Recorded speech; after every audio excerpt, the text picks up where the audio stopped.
Greetings once again from the Working Class Movement Library as we welcome another double bill as the finale to our 2020 Invisible Histories talk series with Mathew Crowther talking about C.J. Grant's The Political Drama, a series of political satires from the 19th century, followed by Sherif Dhaimish talking about his father, Hasan Alsatoor Dhaimish, a Libyan artist and satirist who spent most of his life in exile in the northwest of England. The library's events are, as usual, free. However, we would like to encourage you to support the library if you're able to do so. Thank you very much to those of you who've done so far this year. We really do appreciate it. There's a donate button on our website. So over to you to start us off. Thank you, Mathew. Thank you, Lynette. I'll just share my screen. Can everyone see that?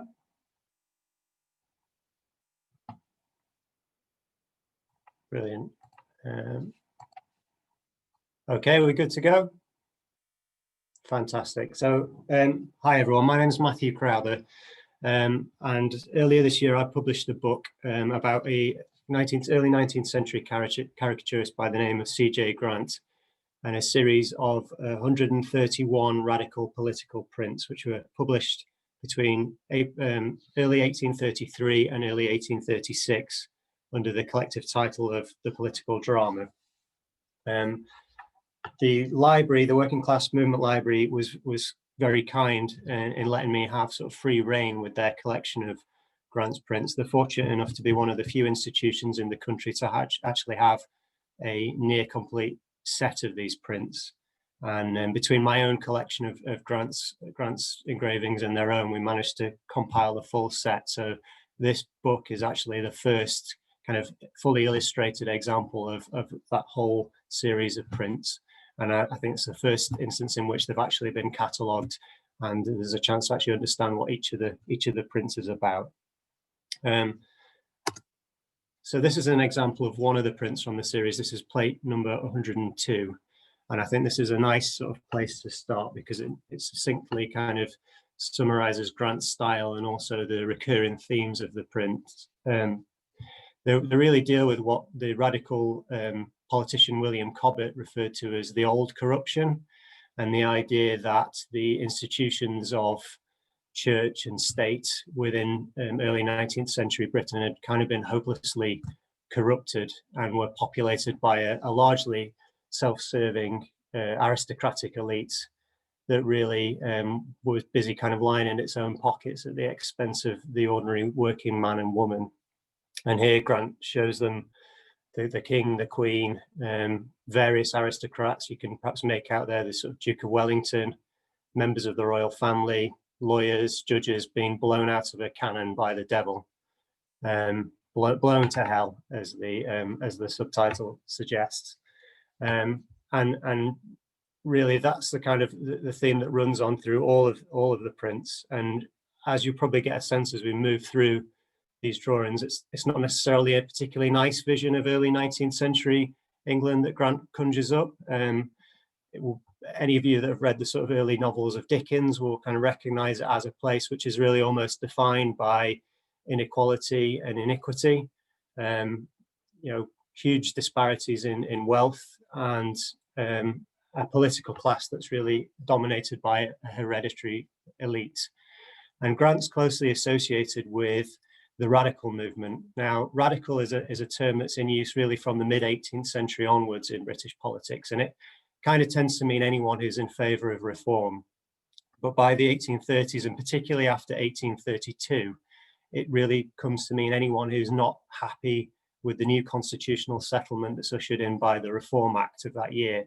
So what the Reform Act does is it tidies up some of the sort of worst abuses of the old 18th century political system. So I'm sure you'd be familiar with sort of things like rotten boroughs, where you maybe had one or two electors who were actually entitled to vote, and they would often be controlled by the local landowner. That sort of system was tidied up a lot in 1832, and there was an extension of the franchise from, I think, about 450,000 to 650,000 voters, but that was in the context of a population of about 16.5 million at the time. So in the grand scheme of things, it was tiny and fairly inconsequential. And really the radical movement was born out of the sort of the disappointment and I suppose anger of a lot of the working class and lower middle class people who'd campaigned to secure that constitutional reform in the years leading up to 1832. There were huge public demonstrations, and I think in one instance the army had to be called in Bristol to try and keep a lid on the situation there. And then that all builds up to this huge moment when the reform bill is eventually passed. And I think then after that, the sort of radical working class activists start to realize that actually they've kind of been hoodwinked a little bit, and what's on offer is nowhere near as significant as what they were hoping to see. But really the radical movement from 1832 onwards is pushing for Britain to become more of what we would recognize as a modern democracy. The prints were produced by C.J. Grant, who's an artist who is something of an enigma. We still know very little about him for certain. He seems to have kind of appeared out of nowhere from around 1830 onwards, and briefly dominated the sort of lower end of the market for graphic satire in London, particularly during that decade, the decade that followed.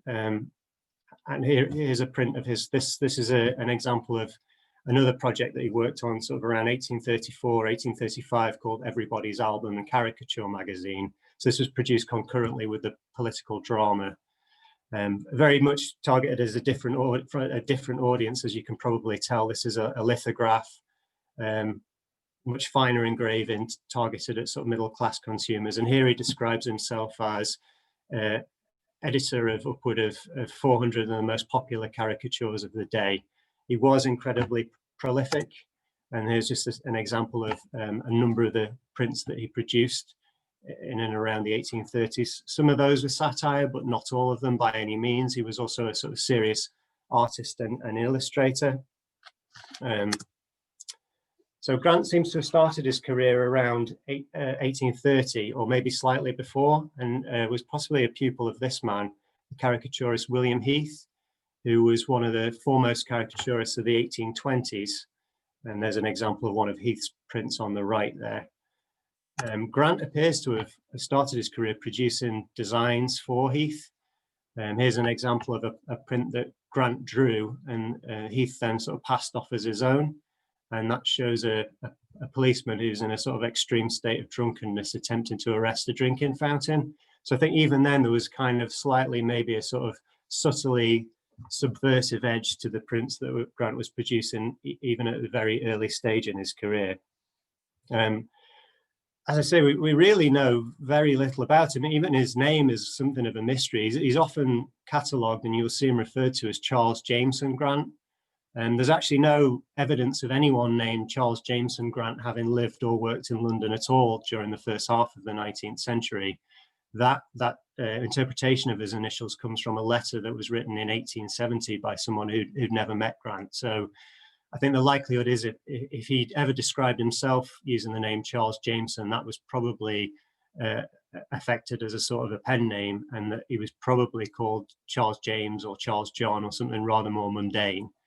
The few things that we have managed to kind of piece together about him based on the scraps of evidence that there are is that he was probably born in South London, either Southwark or Lambeth, sometime during the first decade of the 19th century.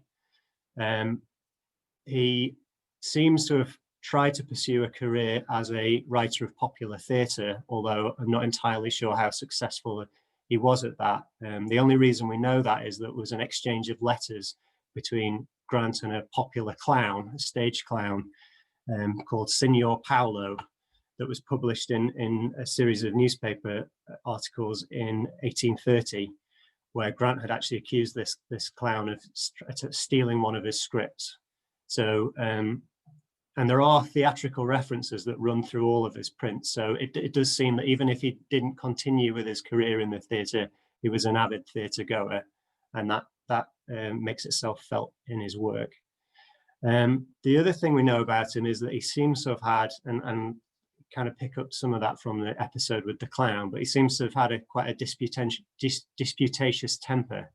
So in 1835, he includes actually in one of the copies of the political drama a note where he publicly breaks with a publisher of his called Gabriel Tregear, with whom he'd had a very long and would seem fruitful relationship in the early part of his career.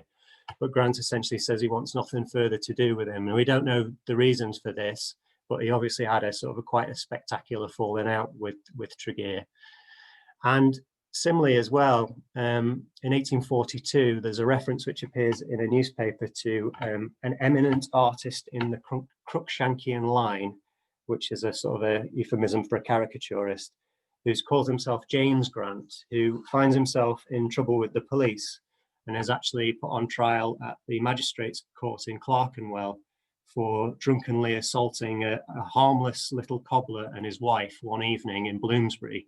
So if this was Grant, this clearly suggests that he had a tendency to argue with people, and it makes it possible to speculate that might stem from a kind of an over fondness for drink. So Grant emerges from Heath's shadow around 1830, and it's then in late 1830 that he starts to publish prints on his own account. This is one of his earliest designs. I think this is interesting because it's the only example that I'm aware of Grant producing what is essentially a sort of a Tory print. And here you can see John Bull being lured into a trap decorated with French Republican flags and copies of radical pamphlets like Cobbett's Register and Tom Paine's Age of Reason. So this is an anti-reform satire. So this suggests that at this stage in his career, either Grant wasn't particularly radical, or he was just desperate for money, and this was a commercial decision. But I thought that was an interesting one to chuck in there. His career really starts to flower in the run-up to the 1832 Reform Act, and as you would expect with a kind of momentous political event like that, that generates a lot of demand for political satire. The numbers of prints being published in London in the years 1830, 1831, 1832 really rockets, and Grant is able to kind of ride on the back of that. This is another example published for Gabriel Tregear, where the devil again, the devil is a bit of a reoccurring theme in Grant's work, although probably not as frequent as some of the slides I'm going to use would make out, but that's just sort of happenstance. But here we see the devil carrying members of the Tory government, Tory cabinet, and House of Lords, and a priest off to hell to punish them for opposing the introduction of the Reform Act. And it's really by the sort of late 1832 that Grant appears to have begun to become kind of more radical in the projects that he's taken on. There's a greater emphasis on politics, and the political prints he's making are more strident in their criticism of the political class. And it is the political class as a whole. So we have a Whig government in office at this time, so nominally a Liberal government, certainly more liberal than the Tories, but they're still not as liberal and reform-minded as Grant and his associates would want the government to be. Certainly not willing to countenance anything as bold and radical as the introduction of universal suffrage. So it's in late 1832 that we start to see Grant produce a series of prints with a publisher named George Drake, which are really the forerunner to the political drama. And this is an example of one of those. And this design actually gets reused later on as a print from the political drama series. And here you have the devil instructing various Tories, and I think the king there as well in grammar, where they're all saying, we shall go to hell, I shall go to hell. And these are, so again, you can see it started to become slightly more confrontational, slightly more seditious in its tone than some of the earlier prints.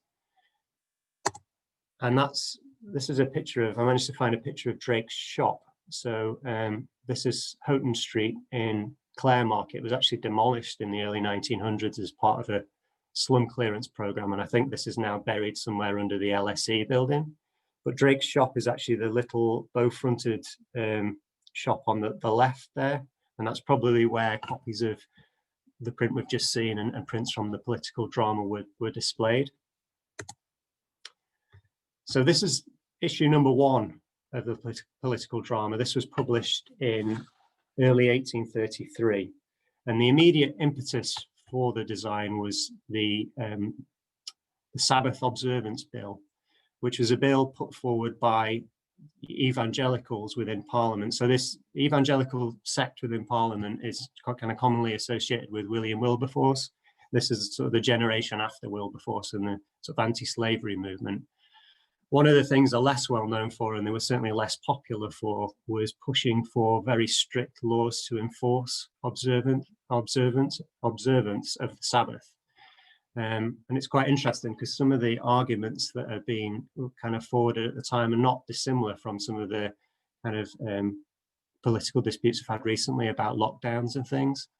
So what the Sabbatarians wanted was for a complete shutdown on all business activity on Sundays.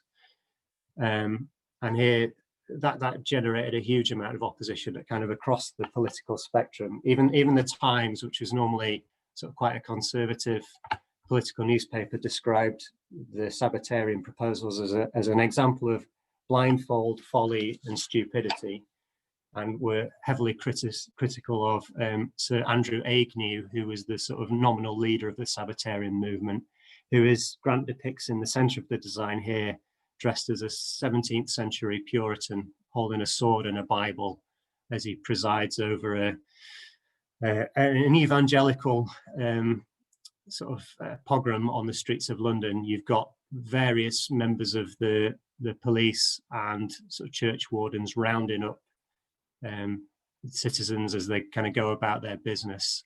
You've even got there someone shooting a dog for eating a bone on Sunday and enjoying himself.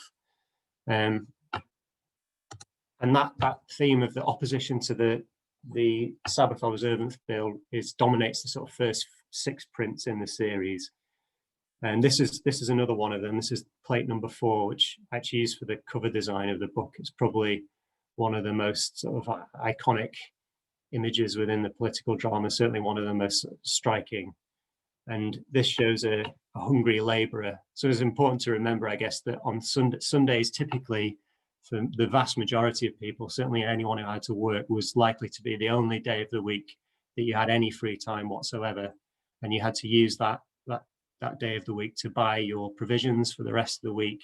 And that was your leisure time. And that is partly why there's such huge opposition to this Sabbath Observance Bill, because effectively these sort of wealthy evangelicals were saying that was unacceptable. And in radical polemic, the Sabbatarian movement quickly becomes synonymous with the sort of spectre of hunger. And here you have John Bull as a sort of emaciated, starving workman who's trapped in his house on a cold Sunday night, nothing to eat, no coal to put on the fire, and a policeman stalking past the window to make sure that he doesn't do anything other than, the text says, singing psalms in the cellar. So that's the only activity that's deemed to be acceptable on Sundays. Interestingly, actually, this is a kind of an episode, Sabbath Observance, it's mentioned in Dickens. And if anyone's read A Christmas Carol, it's not one of the most popular bits of the Christmas Carol. It doesn't tend to appear in the sort of TV adaptations, so people tend not to know about it. But there's actually a line from the Christmas Carol where Scrooge is taken to a baker's shop and he sees poor people coming out of the shop with their Christmas dinners, because obviously in this period, people tended to use the baker's ovens to cook hot food. So if you closed the shops on a Sunday, then people had no means of buying or preparing food. And Scrooge questions why the spirit or churchmen acting in his name would want to close shops on every 7th day. And the spirit says, there are some upon this earth of yours who claim to know us and who do their deeds of passion, pride, ill will, hatred, envy, bigotry, and selfishness in our name, who are estranged to us and all our kith and kin as if they had never lived. Remember that and charge their doings on themselves, not us. So Dickens was well aware of this, and he was quite a strident opponent of the Sabbath observant laws, as was Grant. So I think this is probably an image that would have resonated with him as well. And eventually this bill was overcome. It was struck down, I think, on the second reading in the House of Commons. but the Sabbatarians would remain as a sort of stubborn presence in British politics throughout the 1830s. And Sir Andrew Agnew would continue to come back to try and resurrect this piece of legislation periodically throughout the decade. And this is a slightly later print from the series. I think this is plate number 10, which I included just because it kind of throws sort of the radical movement into contrast. There's a tendency, I think, to ascribe modern political ideals to liberals of the past. And I think this is important to emphasize that Grant and the radical movement of the 1830s weren't left-wing in the sort of modern sense. They had some views which were extremely, would be to us, extremely offensive and anachronistic. And this is one of them, I guess. This is actually an anti-abolitionist satire, so almost pro-slavery. It's not to say that the radicals were necessarily opposed to the abolition of the slave trade, but they were a nativist movement. Their argument was that the ruling class in Britain should worry about improving the conditions of workers in Britain before they thought about emancipating West African slaves.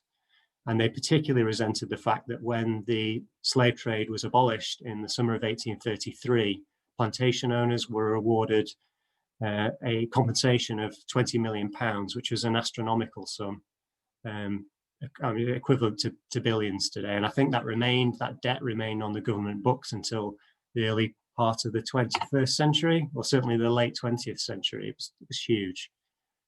So here we can see a group of sort of racially stereotyped slaves dancing and celebrating their freedom, while Lord Grey picks the pockets of a rather ragged and disheveled looking John Bull. So this print, Magisterial Justice, a Fact, tells us a little something about the ways in which Grant's prints were disseminated. So here we have a print seller. Print sellers were often essentially beggars, or certainly the poorest of the poor. It was a job you could get really if you couldn't find work anywhere else. And they used to hawk bundles of prints on the streets of London and other cities, including copies of the political drama. And while the prints themselves weren't illegal, the police appear to have done everything they can to kind of harass these people and stop them from earning a living. Now, this print was published in, I think, of 1833. We don't know if it depicts a real incident. I couldn't find any record of it and a print seller being arrested for selling a copy of the political drama around that time. But certainly about 18 months after this print was published, there's a record of a poor, destitute, itinerant print seller named John Caulfield, who's arrested in Oxford Street. And the police constable's testimony appears in the records of the magistrate's court. And he says that he observed the prisoner run up to the carriage of a noble lord, which was stationed opposite the Stratford Clubhouse in Oxford Street, and ask alms of the noble inmate by wishing him a Merry Christmas and a Happy New Year. He, the constable, went up to the prisoner, who immediately pulled from under his arm a new political caricature for entering a rat trap, and representing John Bull drawing back from a large trap set by Sir Robert Peel, who, with the great Duke, are watching with much anxiety the success of their bait. Knowing their prisoner to be an old offender, he took him into his custody and on searching him, found a number of other political caricatures and a letter with his own signature addressed to the Benevolent Society. So there you have an example of what it would appear as someone being arrested for selling a copy of one of Grant's prints. And I think this is the print in question, which is actually a reworking of that earlier design we saw. In this case, this is a satire on the Tamworth Manifesto, which is sort of Peel's attempt to rebrand the Tories as a party of kind of moderate reform. And Grant's really trying to warn people away from him being duped into that message. So the copies of the political drama were probably sold in their own right by those itinerant print sellers, but they were also sold alongside copies of radical newspapers. And the newspapers themselves weren't illegal, but they were very heavily taxed. And that was a deliberate decision which had been taken by the then Tory government in 1819, shortly after the Peterloo massacre, where the tax on newspapers was increased substantially in a conscious effort to price them out of the hands of poor people. Now, a number of radical publishers continue to publish newspapers in defiance of that tax, and often found themselves on the wrong end of the law as a result of doing that. But what they also did was kind of get creative and look at ways of getting their political message across in a way that circumvented the laws on newspapers. And one of those was to produce things which had political messages, but which couldn't be classed legally as a newspaper. So there's one chap who published political handkerchiefs. So he would publish squares of pocket handkerchiefs with political editorials on, and also caricatures like this. And he would then say, well, to his customers, if you wash that and bring it back to me, I'll then print a new one on it for you next month. But the other way of doing that, of course, was pictures, because caricatures generally, although the political establishment and the judiciary had made attempts in the past to try and prosecute caricaturists, and particularly the people who published caricatures, it never really succeeded, largely because it's quite hard to caricature relies heavily on symbolism, and it's open to interpretation what an image means sometimes. So I think there was always a reluctance to engage in prosecution of artists as opposed to people who wrote words. Words were seen to be far more dangerous than pictures. This print shows Lord Burham, who was the Lord Chancellor, who was responsible for enforcing the stamp tax against newspapers and prosecuting radical publishers, being haunted by the ghosts of various unstamped newspapers. The radical press was known colloquially as the unstamped because they didn't pay the stamp tax in defiance of the law.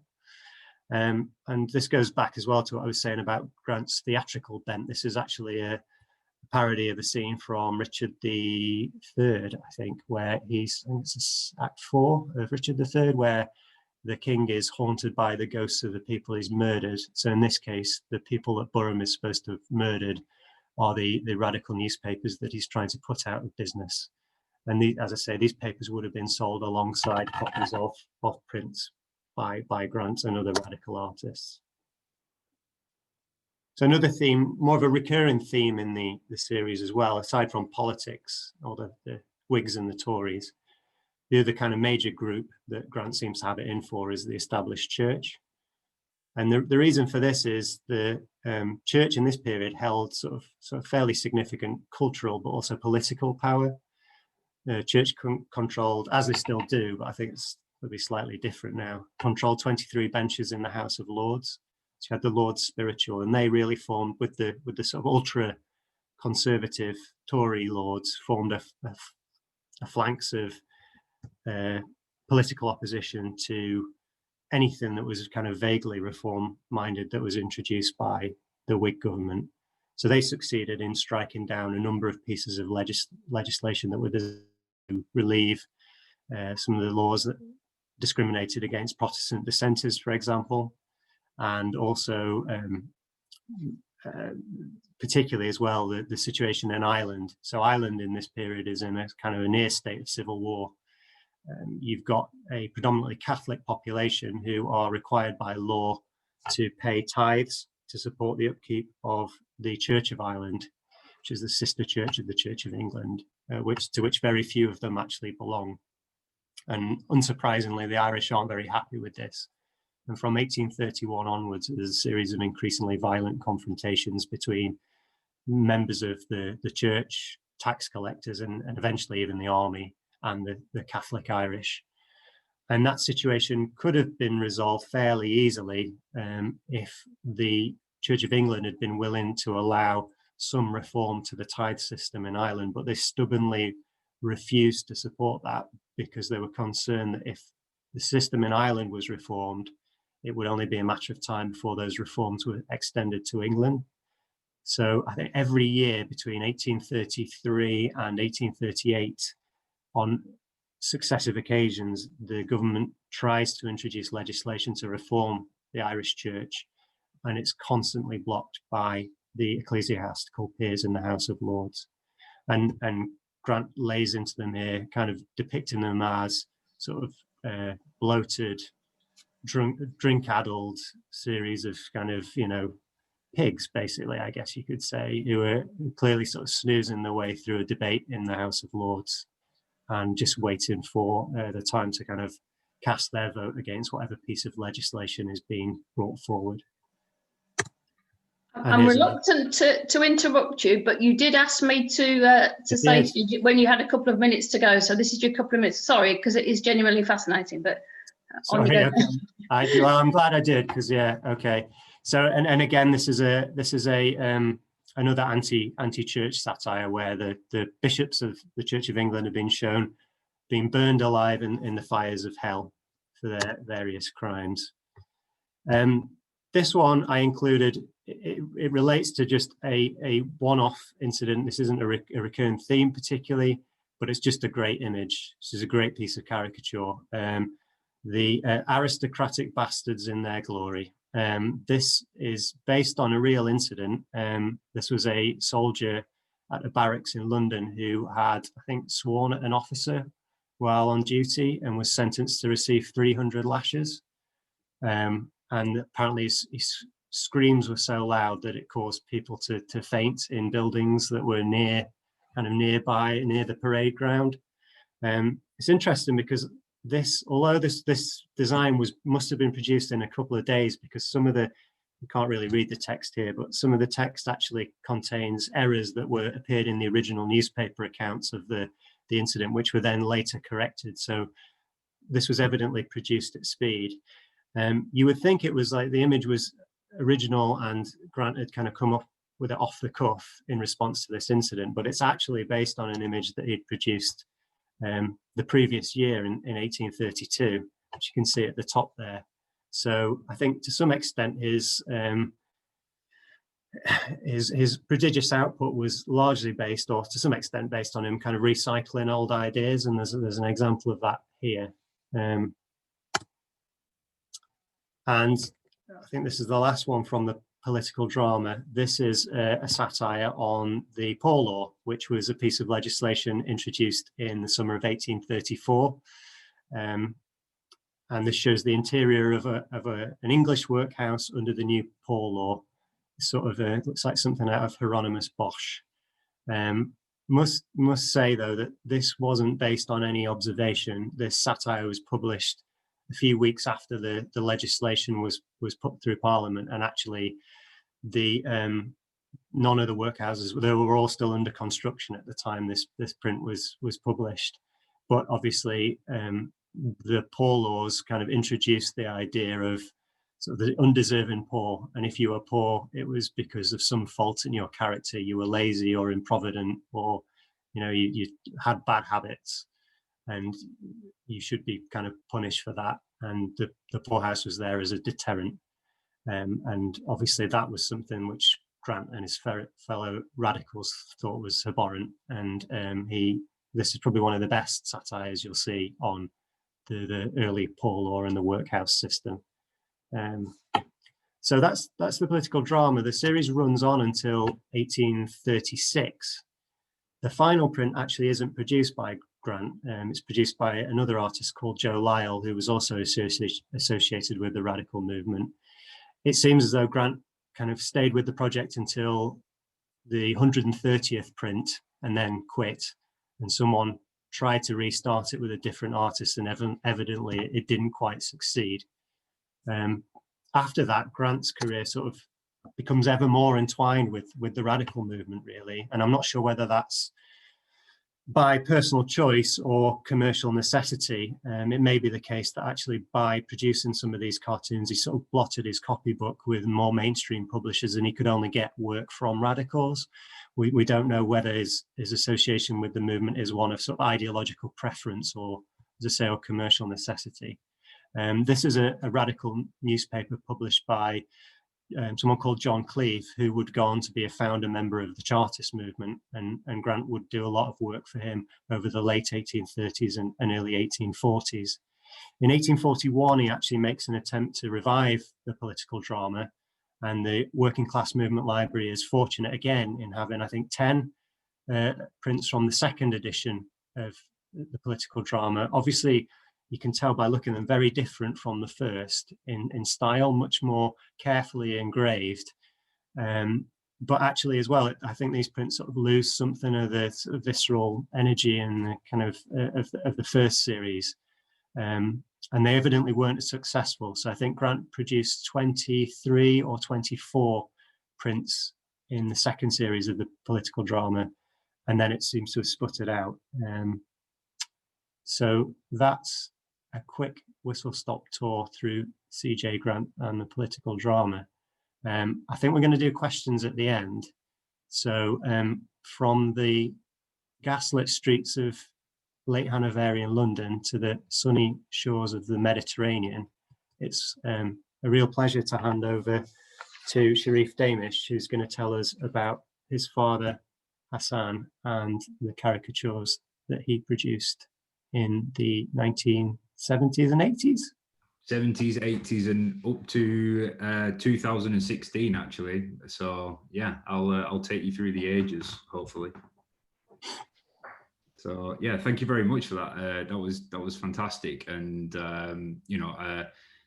we're talking about similar subjects here. So I think there are some, especially when you're talking about the character, I think one thing that really stood out to me at the beginning was when you spoke about C.J. Grant being an enigma, and that's something that my father Hasan Dhaimish was often thought of because he hid behind a pseudonym for a long time, which was Alsatoor, which means the cleaver in Arabic. But I'm just going to share my screen with you. Let me see. Can everybody see that? Yeah. Okay, great. So yeah, welcome everybody to my presentation. I'm Sherif Dhaimish, the son of the late Hasan Alsatoor Dhaimish. Sadly, he passed away a few years ago, but I'm sort of, I'm telling his story to the world.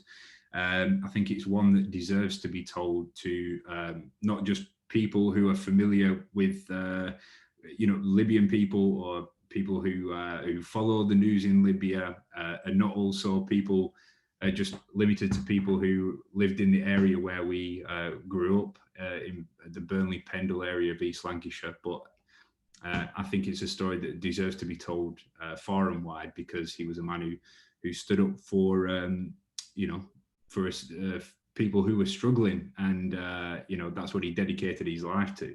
So here he is reading one of his own publications. This is actually the poster for an exhibition that I'm curating that's happening in London from April to the middle of May next year. I can share some details at the end in case anyone's in town.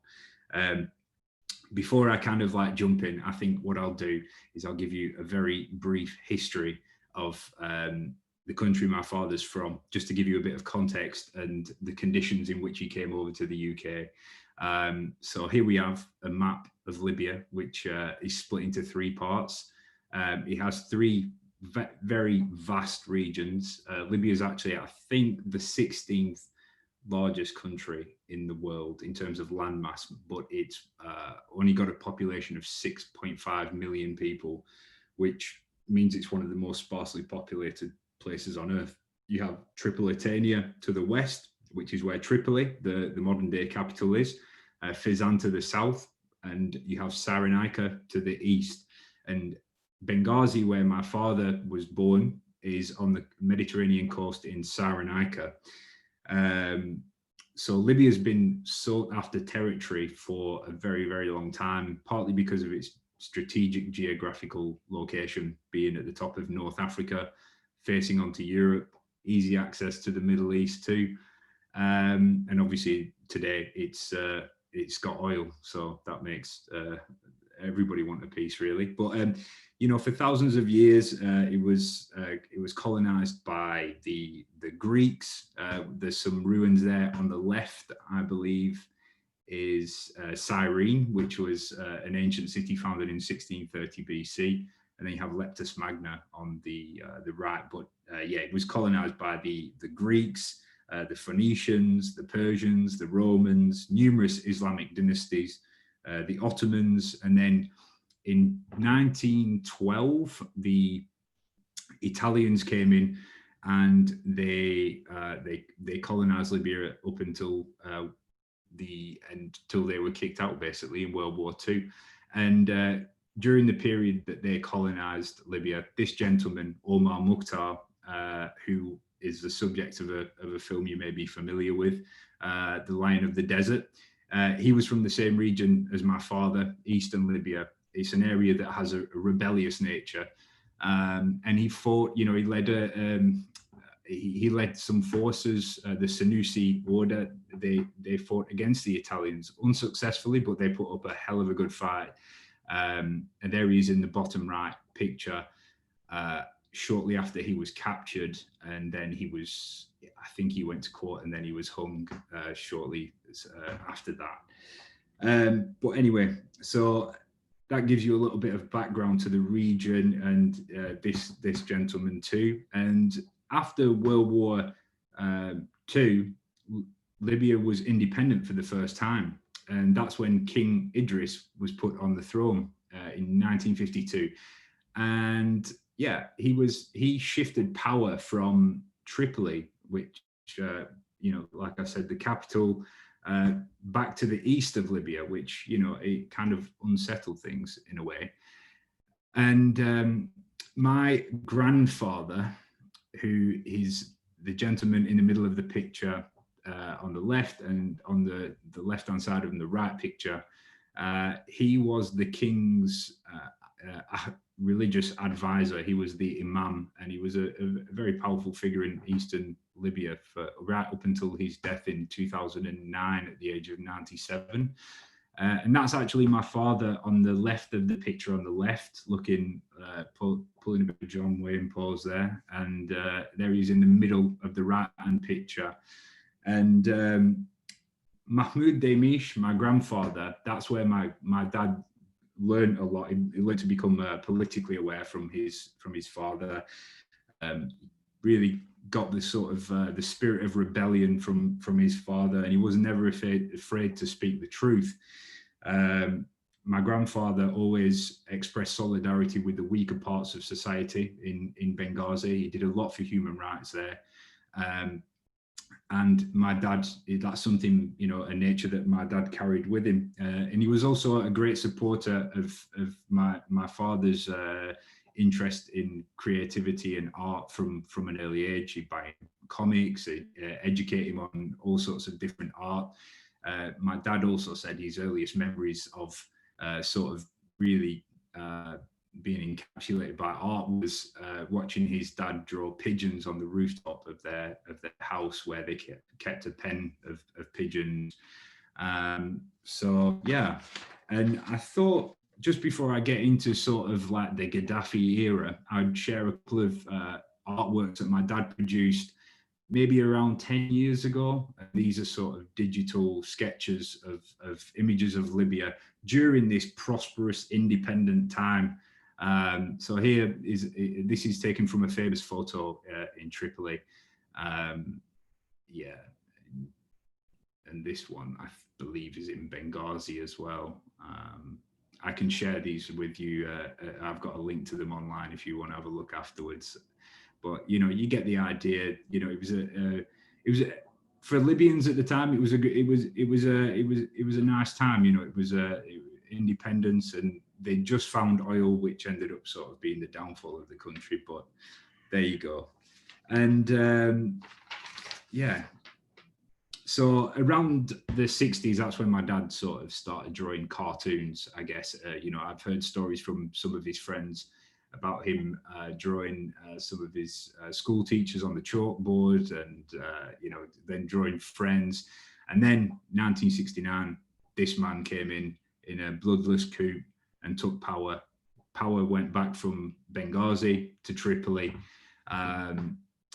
I mean, a lot of people at the time would have been sort of optimistic about Gaddafi's, sort of coup, because there was an optimism of a pan-Arab world. Nasser was in Egypt next door, and a lot of people thought he probably would have brought a lot of positivity to the country. But my dad said that he never trusted him, and he never found him sincere from day one.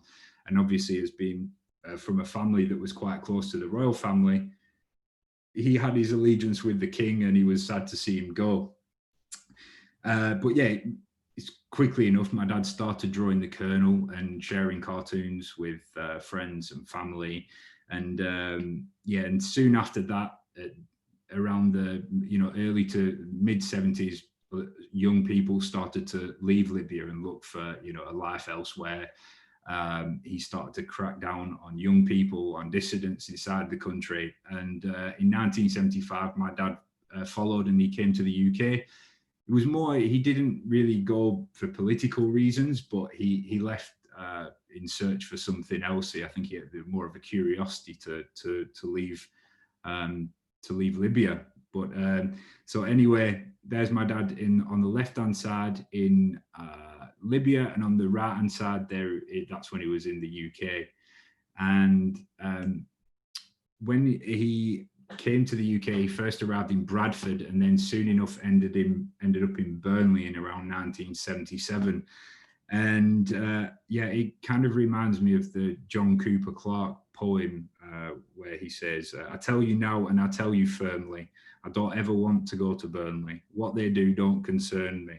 Why would anybody make that journey?" And that's something I've often thought is, it's hard to get your head around how my dad ended up from the sunny shores of Benghazi to Burnley. But I mean, I was born and raised in Burnley, so I'm allowed to sort of, take the mick out of it a little bit. But you know what I mean?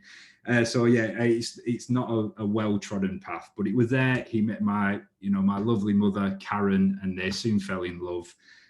He'd been on the run, avoiding deportation for about 2 years, having fun at whatever psychedelic parties he was at the time.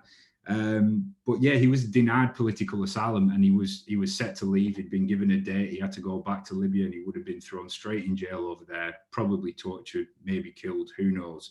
But they got married pretty swift, and then he began to call Burnley home. So a year later, in 1980, that's when my dad discovered some magazines outside a station in Earl's Court, when on a trip to London with my mum. And they were actually produced by the Libyan opposition. So these magazines were by outspoken dissidents that were being published and distributed around London and elsewhere, wherever there were Libyan populations. Manchester actually, I think, has the largest concentrated population of Libyans outside of maybe even Libya. I'm not too sure. But anyway, my dad bought some of these magazines, and he wrote to them with some of his own cartoons saying, "I'd like to contribute some, please." And they were very happy for him to do so. So that's where his work started to get published. And here's a couple of pictures of him drawing. I don't actually have a whole lot of these cartoons from when he was publishing them at a young age in the 80s. But I did. I mean, you probably can't see it very well, but I've got a copy, an actual original copy here, which has.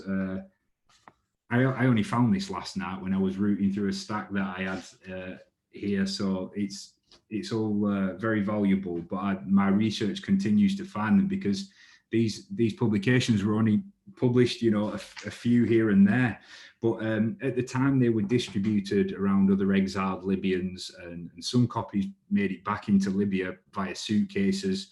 And he began to gain popularity as Alsatoor, the cleaver. Nobody knew really who was behind this persona, but his contributions and his way of thinking was much appreciated by those who followed him. He criticised the autocratic regime that was crushing dissidents inside Libya and supporting terrorist groups outside the country. So there's a picture of me as a baby reading one of his his magazines, which, funnily enough, I'd probably say my Arabic is only maybe a slightly better than it was when I was at this age, but there you go. These are some snapshots from the infamous event outside the Libyan embassy in 1984, which my father was at as part of the anti-Gaddafi protest. If you look in the top left corner, they're pro-Gaddafi supporters who were outside the embassy. Funnily enough, I don't know if you share my opinion, but they all actually seem to look like Colonel Gaddafi as well. Whereas everybody else on the other side of the street, they were in balaclavas for good reason, you know. I know a young, well, at the time he would have been a young gentleman who he came over from Libya, and he decided to go to the protest, you know, with some friends. He was only 18 at the time, and he ended up being caught in the crossfire, which people started shooting out of the building, which ended up in the death of PC von Fletcher. And yeah, one of my dad's friends, he got shot there. So obviously he was granted political asylum, but he was never really meant to be caught up in anything. He just came over to England for a trip, got caught in the crossfire, and he's never been back to Libya since. And he still makes a joke that his car's probably still parked outside Benghazi airport. But anyway, so around this time, you know, a lot of these sorts of protests were happening up and down the country. My dad was a part of them, but he wasn't too close with a lot of the oppositional movements. As the only Libyan for miles around in Burnley, Alsatoor was able to operate covertly, and he blended into his new hometown as best a foreigner could. He was well aware of the dangers his work was posed for him and his family back in Libya, but also for his family here in the UK. Between 1980 and 1987, Amnesty International reported 25 assassinations of stray dogs by the dictator's international death squads. Gaddafi warned dissidents, "It is a Libyan people's responsibility to liquidate the scum who are distorting Libya's image abroad." And I'm proud to say that my dad was one of those people that was really doing his best to bring down the colonel as early as the 80s. And as we all know, you know, he reigned for many years after that. But my dad, he remained an anonymous enigma around this time, within and outside Libya's borders. He was a mysterious persona that was a product of a slick pseudonym and a keen awareness of the risks involved.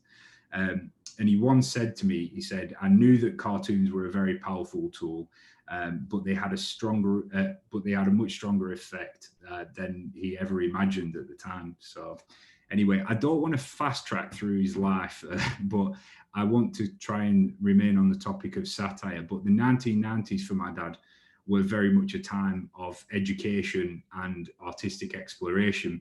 And here are a couple of paintings that I thought I'd share with you to show what he, you know, the sort of different directions he was beginning to take.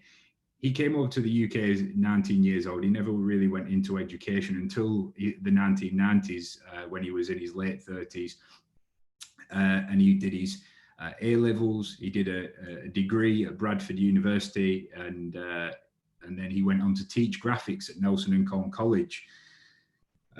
So yeah, I thought I'd just share a couple of paintings that show you some of the subjects that he sort of was dealing with his artwork. And anyway, at the turn of the millennium came the rise of the internet, obviously. And this is when my dad's work started to change. He started to have a global appeal. And yeah, he started to really realize the potential of Alsatoor.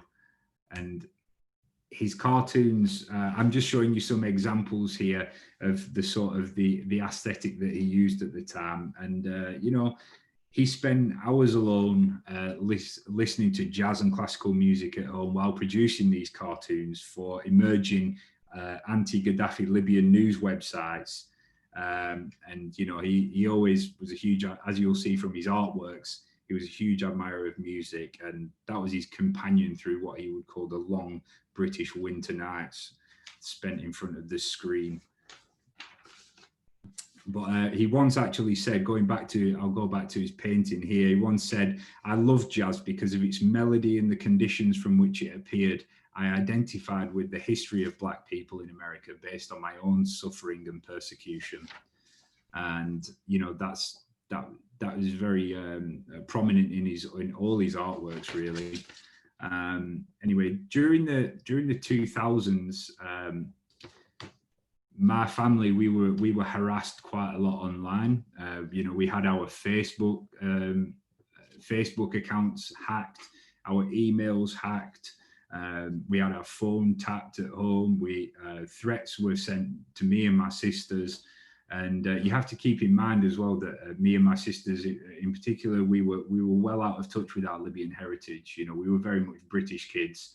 But none of this really dissuaded my dad or frightened him, or if anything, it kind of spurred him on.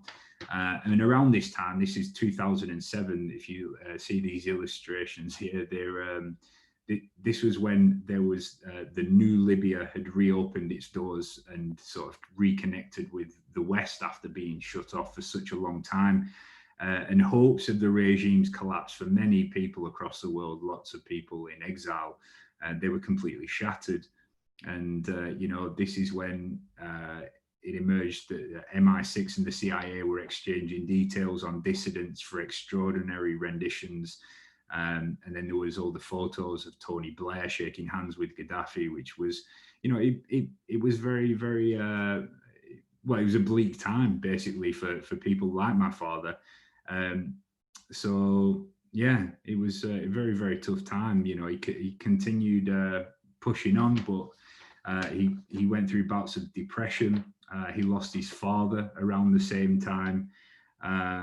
And he was drawn into a dark place, really. He'd been away from Libya for, I think, 34 years at this point in 2009. So he'd been in the UK much longer than he had been in Libya. And there was no sign of anything changing soon. But around the time he published, he had his own blog. So he became his own editor. He didn't have to rely on other websites, and he could produce his work unfiltered. Here on the left is a picture of two of Gaddafi's sons that, you know, my dad's manipulated to look like the Dumb and Dumber cast. And that's another picture on the right of Gaddafi having a little fisticuffs with his own son, who was starting to maybe look like he was going to take control of the country at some point. But I don't think Gaddafi was ever going to let go of that. So despite all these conditions, my dad was still prolific with his paintbrush, both as Alsatoor and on the canvas.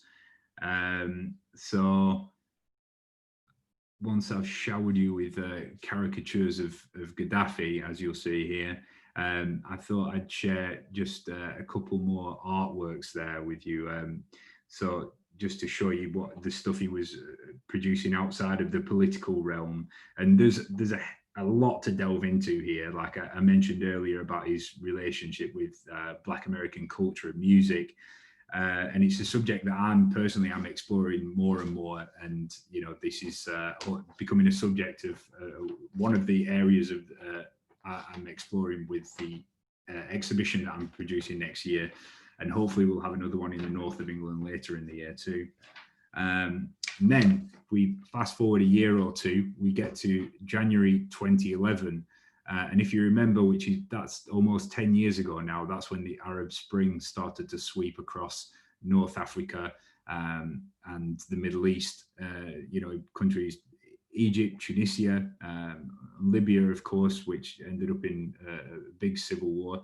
But here are a couple of images. You'll see one of Libyans on the right chasing Gaddafi. It says Allah Akbar, which means God is great. And then it says God is great, Tripoli. And it was basically urging the people of Tripoli to, you know, to continue their fight of chasing the colonel out.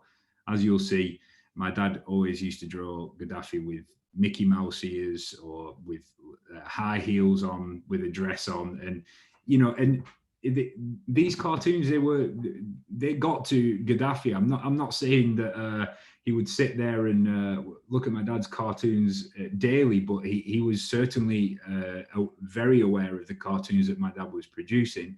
And, you know, my dad heard later on how he was quite high on a priority list of dissidents to crack down on, let's say. So at this point, my dad had his own blog, and during the early days of the revolution, he was prolific, and he wasn't just producing cartoons, he was offering a space online for people inside Libya to share their own stories, their own photographs, any footage they had that they felt needed to be shared. He was acting as a news outlet for people who didn't have a voice. And then shortly after that, you know, all this was happening from his desk in, you know, East Lancashire, which, you know, is quite surreal in a way. But it wasn't long until he was recruited by a television station, a newly found television station in Qatar.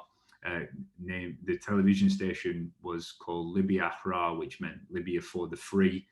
And he went there and he started producing cartoons for their television station. And, you know, he was very hesitant to leave my mum behind, but he knew that this was his calling. He had his chance to join like-minded Libyans and have his work broadcasted across the world. And like many other people involved in that particular channel, he worked around the clock to deliver pro-revolutionary news. And yeah, it was only around this time, actually, around 2011, when most people found out who the man was behind the pseudonym, something that he'd been hiding for decades now. He didn't really feel like he needed to hide who he was anymore, although he still operated under Alsatoor. And in October 2011, Gaddafi was captured and killed, and the whole world watched. I'm sure you might remember some of those graphic images of him once he was captured by the rebel forces. And my dad, like many people who had been kept away from their own home country, they were in a state of ecstasy at the time. The man my dad had watched and observed from a distance, the dictator had been the subject of his work for decades, the source of his wars, the reason he couldn't visit his family in Libya, and also the reason he left his family behind in the UK, was gone. So, you know, it was a real pivotal moment for a lot of people. But that didn't mean that his work stopped. My dad continued to sort of hammer anybody who was in the political realm within Libya. There was a lot of corruption. He started to criticize Western politicians as well. In the top left, this lady was Ambassador Deborah Jones from the United States. And you can see she's, sorry, the images are quite small on this one, but she's basically holding the hand of one beheaded Libyan and the hand of somebody from ISIS. Obviously, this was a time when, if you remember, there was a lot of horrific acts going on across North Africa and the Middle East by ISIS. And, basically talking about how the US had created this mess inside of Libya. And there's Mr. Obama hanging David Cameron and Nicolas Sarkozy out to dry. And yeah, there was a lot of criticism my father put out there of extremist groups inside Libya who were grabbing a lot of the power. And you know, he wanted to promote education amongst people and democracy, but instead the political realm was full of anything but, unfortunately. And also at that time, here is a picture of some journalists, human rights activists in Benghazi, where my father was from. There were a long string of assassinations that went on, killed many people from around 2013 onwards, really. So it would have been a very dangerous time if my dad had stepped foot back into Libya. I don't know if you remember, in 2012, there was an attack on the US consulate there, which killed the US ambassador. So yeah, it was a very, very terrible time for Benghazi. but my dad would always honour the fallen through these artworks, which are very different in aesthetic to the sort of just the cartoons of Gaddafi running around in his heels, but he would share these far and wide online on blogs or across Facebook, which of course was a huge tool for people like my father, who had tens of thousands of followers. So again, sorry to interrupt, but just your couple of minutes warning. No worries. Okay, you're all right. Okay, yeah, thank you. Fine. Sorry.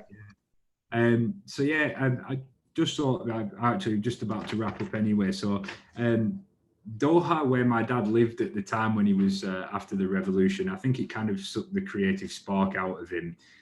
He couldn't really get the same inspiration that he was getting back at home in the UK for whatever reasons.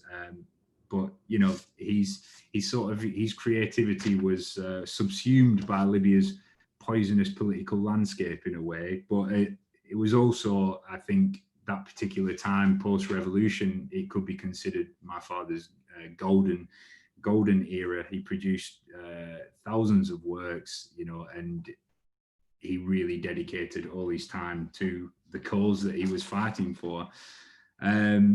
So yeah, I just thought I'd share all his story with you, because he was a very interesting chap, and he stood up for what he believed in particular through his cartoons and his activism, which he found his paintbrush to be the best weapon of all. And I think that that kind of ties up nicely with what Mathew was talking about, that drawings are often underestimated for how powerful they actually can be. But in truth, I think they're a very powerful tool. So yeah, that's my presentation. And that's a poster for the exhibition that we're going ahead with, and we'll have a book coming out around the same time. So if you're in London around April, May, please do swing by. I'll be around to have a chat if you are.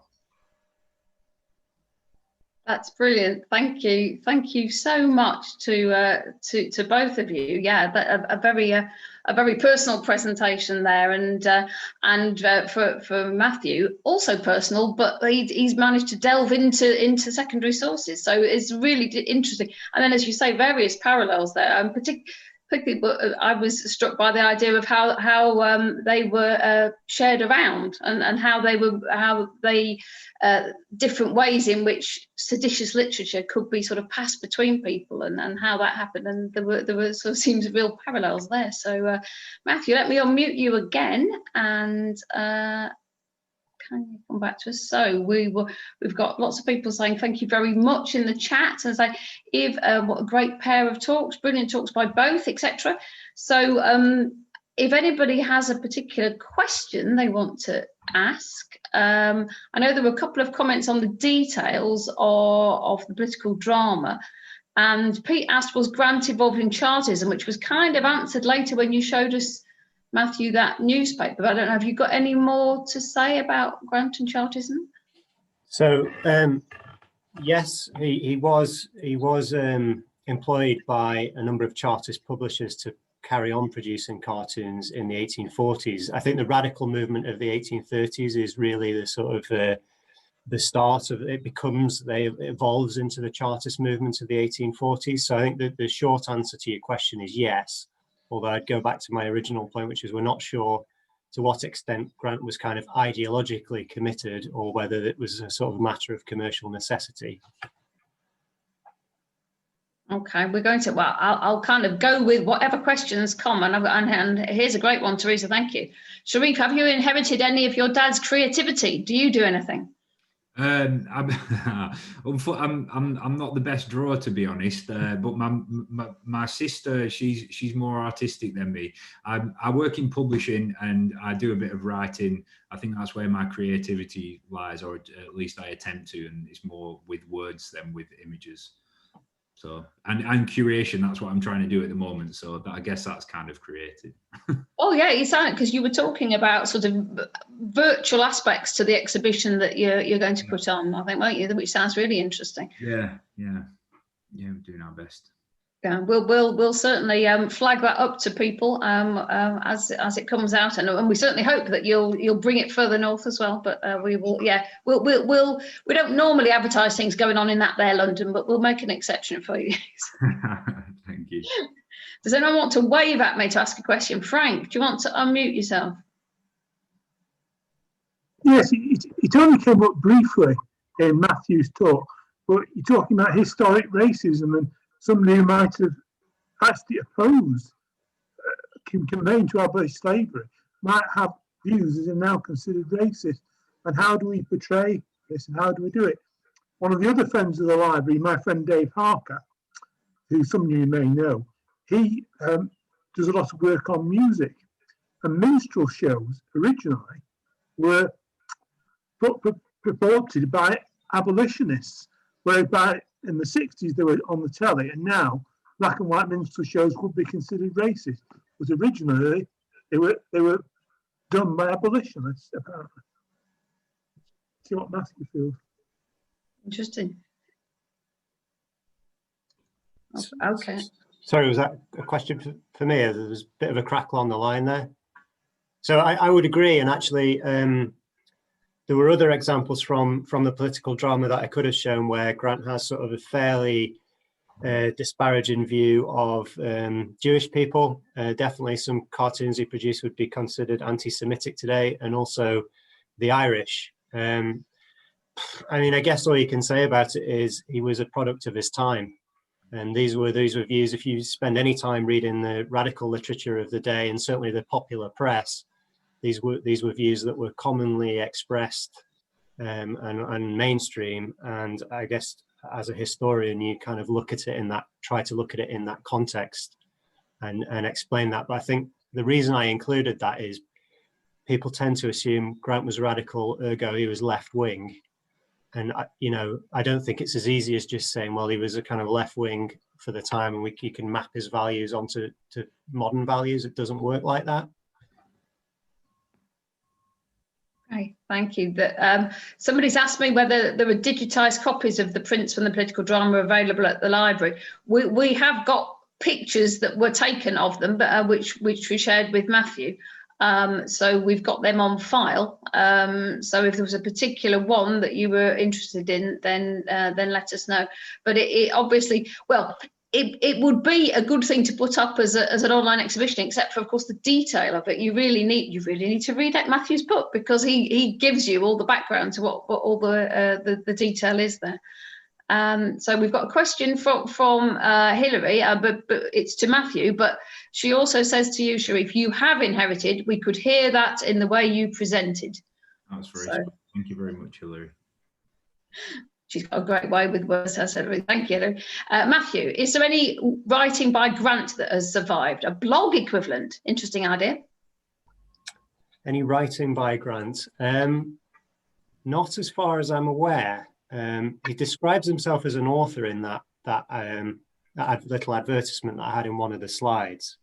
It seems as though his main sort of focus as a writer might have been on his theatrical works, of which I haven't been able to locate any surviving copies, but he was operating at the kind of lower end of the sort of popular theatre and essentially what would become the kind of music hall of the Victorian era. So I suspect, unfortunately, that none of that has survived. And what has survived of his is actually very scattered. So he was really dominant in the sort of London print trade in the 1830s, but the prints that he was producing were primarily bought by sort of poorer people, whereas the ones that have survived are the kind of more upmarket prints, because they were bought by wealthy collectors who put them in albums and treated them very carefully. And often those large collections became the collections that were then acquired by the British Museum and the Library of Congress in America. So I think historians have tended to focus on those resources to the detriment of some of the more sort of working class popular stuff, because it just hasn't survived in anywhere near the quantities as the sort of the high end, pristine, very expensive prints that were made for sort of the affluent in the West End of London. Okay, Ken wants to know, Sherif, why was Gaddafi in a dress and high heels? Did I miss something? I don't think you missed anything there at all. He he tended to draw him in a lot of different ways that would sort of just mock him, basically. My dad's cartoons were always, his cartoons he drew when he drew Gaddafi were aimed at Gaddafi. He drew them as if he was going to see them, and he wanted to sort of belittle him, and he sort of putting him in a pair of heels and a lady's dress was a funny way to mock him for, you know, that's how it was perceived from my dad. Whether other people think so, I guess that's to make your own mind up. But he also used to draw him as a snake, as a dog, as a donkey, as with the Mickey Mouse ears, you know, and always maybe like drooling, or, you know, he just however he could manipulate him, he would. And he'd often manipulate video images of him where he looked like he'd been beaten up, you know, he'd have two black eyes, his mouth would be drooping, and yeah, so he'd do whatever he could, really. Yeah. So there's one here for both of you. Do the speakers think the idea or style of caricature has changed in 150 years? The use of the devil by Grant and the Mickey Mouse ears by Sherif's father seems so similar in attitude. It's a great point. I'll let Matthew answer that one first. All right, thanks. Yeah, I mean, obviously the stylistic conventions of it have changed a lot. Caricature tends to reflect popular culture of the day. Yeah. I think Grant's use of the devil, I mean, you could read kind of multiple things into that. For me, it seems as though he's kind of almost going back to like the sort of Old Testament idea of the devil as like a trickster, and the devil tends to be used as kind of an agent of sort of divine or probably more like sort of unholy retribution, and you often see him deployed to sort of exert kind of punish people who are otherwise beyond the sort of realms of earthly justice because they're just too wealthy and powerful. So in that cartoon I showed, he's kind of carrying the Tories off to hell. It's interesting because actually typically within 18th and 19th century caricature, the hero figure is usually John Bull. And that's not the case so much in the political drama. Actually, John Bull often is depicted as a kind of a fool, as a sort of willing dupe. He's a victim of his own kind of docility and his own excessive deference to people with aristocratic titles and money. And I think the devil is kind of pushed to the fore as the sort of agent of change. So I guess that's from my end. Sure, Sherif has his own thoughts on this. Well, it's interesting. Like I think fundamentally it all serves the same purpose. And one difference with the cartoons that my dad produced in particular, a lot of them, they were relevant for a day or two. He tended to focus on a particular something that was happening at that particular time. He never really wanted them to have a long shelf life, and that's why, you know, if he was alive today and he saw some of the cartoons that I was sharing with you, he'd say, "Why, they're rubbish, don't show them," you know. And he was never proud of the aesthetic that he used, but he wanted to get something out there fast. If I was to sort of delve into his artworks, you'd see the attention to detail he had, and sort of the different techniques he'd used. But with satire, it was very much for him. It was almost like a tabloid, if you will. You know, he was just out pumping out these headlines that just to hit people with something that particular day. He was, you know, during the late 2000s and the years during and after the revolution, he'd probably be churning out, you know, 30 to 40 cartoons a day, just and putting them up on Facebook and publish them here. So in that respect, they were very, very different. But fundamentally, I think they're just the same, really. I mean, I actually think that is the same. Obviously, living in the sort of digital age, yeah, exactly. We have a different appreciation of what constitutes quickly. But some of the prints that I showed, you know, Grant was literally producing those in respect the print of the soldier being flogged. Yeah. Produced that so quickly that he didn't have actual time to fact check his sources. He probably read it in a newspaper one day, came up with a sketch and started engraving it onto wood blocks to print it. And it was out. It would have been out within a day or two of that event happening. Because I guess, you know, topicality is the sort of lifeblood of political satire, yeah. And that's probably one of the reasons why certainly the political drama is sort of seen, it's not very well known, and it's quite impenetrable now because the events that are being caricatured are really obscure. You have to, I had to spend a lot of time reading through newspapers from the 1830s to actually try and understand what the hell half this stuff's actually about. So yeah, and that's why. So the other sort of string to Grant's bow was like social satire, and what you found was caricaturists tended to lean on social satire, and that's things about sort of making fun of fashion, people's pastimes. Grant did a lot of caricatures on fishing, which was like a booming hobby in the 1830s. But they're the kind of things, I guess, as a commercial artist that would have provided him with a bedrock, because you could churn out a fishing caricature or a caricature on silly hats, sort of again and again, year after year, and it doesn't really age. Over a long enough time period, it does, because fashions change and whatever. But the political stuff, it would have been like, get that out within a week or two, that's old hat, and you need to produce something else. I mean, and as I say, I think the only thing that's changed is obviously now we've got the internet and sort of software, and you can churn out 30 or 40 prints in an afternoon. But I think fundamentally it is the same. Yeah. Could I? Oh yeah, go on. Sorry, could I use my unmuted status by asking Sherif a question? Oh, please do. So I thought it was really great, and like bonus point as well for the John Cooper Clarke reference. Yeah. But I was just interested because when a lot of your dad's cartoons look like they're sort of based on earlier cartoons. The one of the snake in there looked like it was based on a Benjamin Franklin cartoon from the 1760s, and I think there was another one where Gaddafi's been strangled by the three arms. I'm sure that's a Soviet cartoon from the Second World War. Yeah. So I was just wondering, first of all, what his influences as a cartoonist or a satirist were, and then also whether there's like a history of satire, graphic satire within sort of Libyan or Arab culture, where that came from, or whether that's something he kind of was exposed to because he moved to the West. It was a bit of both, actually. On the first question, my dad was very politically aware, and he took influences from all over the place, really, with his artworks. And he used to sort of use a lot of classic paintings, and he'd sort of depict them in just a sketched way, using Gaddafi as a subject there. So yeah, he'd take influence from all over the place, all different cultural references, to be honest. I mean, there was a lot of times when he'd manipulate Gaddafi and his family's heads onto, people from the Sopranos or something like that, so he'd take influence from all over the place.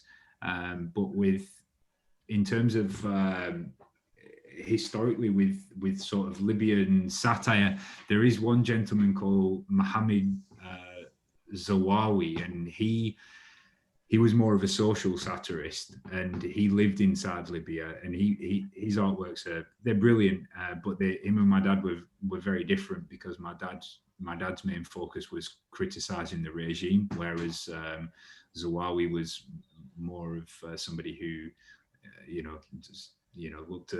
looked on Libyan life and sort of just made light of everyday situations that were going on there.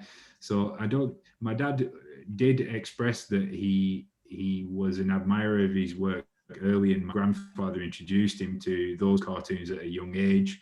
But I think there was a lot of his real interest came from like early Egyptian comic books when he was a kid. That was where he really got into cartoons.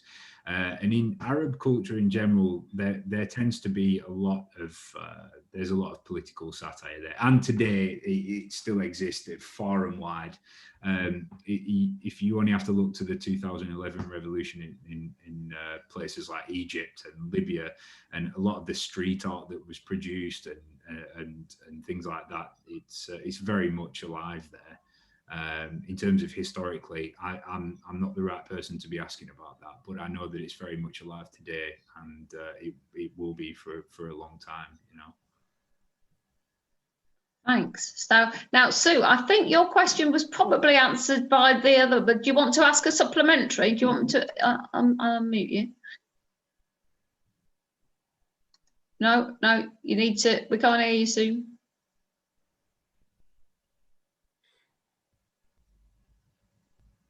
There you go. Yeah. Okay. Yeah. It probably was in a way answered by the others, because you said, as you said, things do stay the same sometimes. I just think, I don't know. No, I think you've answered it really. I can't think of anything else to ask. Sorry. Yeah. Don't worry. Sue always comes up with the question, but yeah, somebody nipped in ahead of you, Sue. So there you go. You've got right. Eleanor, you were waving at me. Do you want to ask something?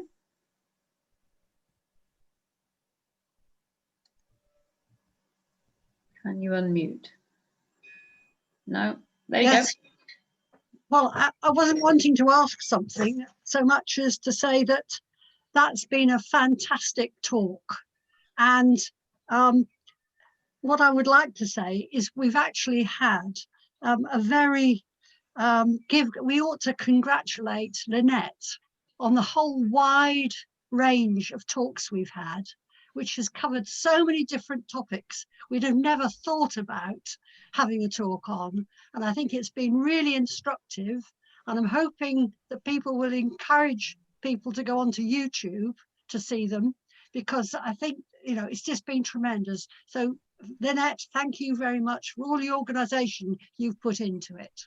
Well, thank you very much, Anna. That's extremely kind of you. It's been interesting, considering it is interesting. I hadn't even heard of Zoom, like many people, before March, and this is our 26th live stream talk. So it's enabled us to bring people together. I mean, we've got 2 people here. We would have had a distance to travel to get to Salford, and so we have been able to invite people, and people who are really keen to come as well, which is lovely. And it wouldn't work at all, of course, without an audience. So it's been great that all of you have come along and have been attentive and engaged in asking questions. So cheers all, and that would have been a great ending, except for there was somebody else who was asking a question. So let's. I should have come to you last. Daphne, to Matthew, were Grant's prints ever intended to be coloured, do you think? They were. Some of them were coloured.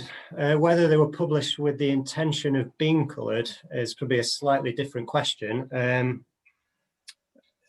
There are a small number that survive, and I think that the library has some in their collection that had very sort of crude colouring applied to them. And there are enough of these sort of surviving copies of these coloured prints around to suggest that they were all coloured by the same person or in the same workshop. The colours are consistent, which suggests that Drake probably produced some in a kind of a coloured edition that would cost slightly more than the black and white, but that wasn't the normal mode of selling them. That seems to have been probably for maybe subscribers. We know that there were, well, Grant claims that there were about 4,700 people who subscribed to the political drama by the end of the series. So if you add on the kind of ad hoc sales of individual prints through those itinerant street sellers, you're probably talking sort of 5,000, 6,000, 7,000 per print potentially, assuming Grant's reliable and that's not just kind of an advertisement. So yeah, a small section of that seems to have been based around upselling kind of coloured versions. Whether they were produced with the intention of being coloured, I think probably not. I think it was just a kind of a nice to have. There's nothing within the engravings that suggests that they were kind of designed with particular colouring in mind. And the colouring that's applied is really slapdash. So it was literally, you would be dealing with people who were at the very kind of bottom of the heap socially and economically, usually women and young children who'd be employed as colourists, and print shops would send them bundles of prints and they would spend the day with a few pots of paint and a brush, and it was piece rate. So the faster you could colour them in, the more you got paid. So yeah, so I hope that answers the question. Okay, Valerie, don't panic. I can see you there now. You were hiding behind my chat bar before, but I can see you now. So yeah.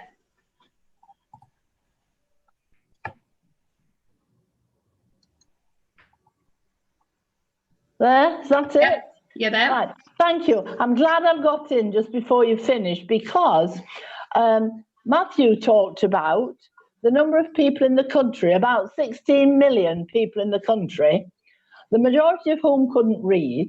So I want to know who saw these cartoons, how were they distributed?